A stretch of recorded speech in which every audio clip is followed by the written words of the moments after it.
Latvian TV channels will broadcast advertisements during the performances of Russian and Belarusian athletes at the Olympic Games in Milan. Although they are competing without national symbols, once again, athletes with pro-war views have made it to the Olympics. Neither this year's Olympics nor many previous ones have stopped the Russians from continuing the war, even though the Games are traditionally considered a time for peace.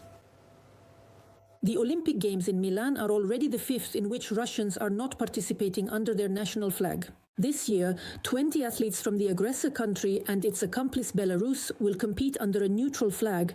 However, according to investigators from the company Molfar, at least 4 Russian participants have direct ties to supporting the war against Ukraine. In particular, there is evidence of training on occupied territories and open anti-Ukrainian propaganda on their social media. The athletes support the war online, liking and reposting posts, but for some reason this is not considered a sign of supporting the war. I also don't understand how an athlete who is fully funded by a government engaged in propaganda can be considered neutral. Russians and Belarusians were suspended from competitions after the full-scale invasion of Ukraine. However, they reappeared on the international sports stage at the Summer Games in Paris in 2024. On the eve of the event, the International Olympic Committee allowed them to participate on the condition that they would not display any national symbols. However, even there were Russians who definitely did not protest against the Kremlin's aggression. Nevertheless, Olympic officials keep repeating the mantra that sports are outside of politics. We are a sports organization, we are outside of politics, but we are not isolated from the world. Our task is to provide a neutral platform for competition, where sport remains the main priority and every participant can compete freely.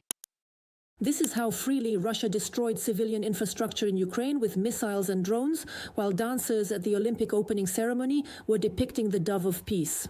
In ancient Greece, wars would stop during the Olympics. For Russia, however, the competition is clearly just a cover. Russia invaded Georgia on the very first day of the 2008 Beijing Olympics. The annexation of Crimea began during the Sochi Winter Olympics.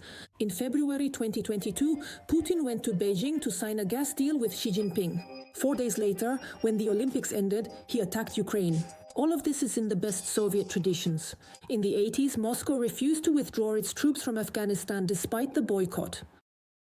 I informed the International Olympic Committee that due to Soviet occupation forces in Afghanistan, the American people and I oppose sending the Olympic team to Moscow. Neither the Olympics nor the boycott nor neutral status prevent the Russians from staging provocations during the Games. A few days before the start of the competitions in Milan, the local Minister of Foreign Affairs stated that the National Cybersecurity Agency had repelled an attack specifically by Russian hackers. And during the Games in Paris in 2024, Russian influence groups on the internet spread fake news criticizing President Macron and allegedly warned about the threat of outbreaks of violence. Putin went even further, attempting to create an alternative to the Olympics. First, there were the so-called BRICS Games in Kazan in 2024, which foreign participants simply did not attend. The Russians competed among themselves, surrounded by hired crowds. The dictator's next idea, the World Friendship Games, also failed. The international community did not want to be friends, and the IOC strongly condemned these competitions. Not a single world federation recognized them, leaving Russia in sporting isolation.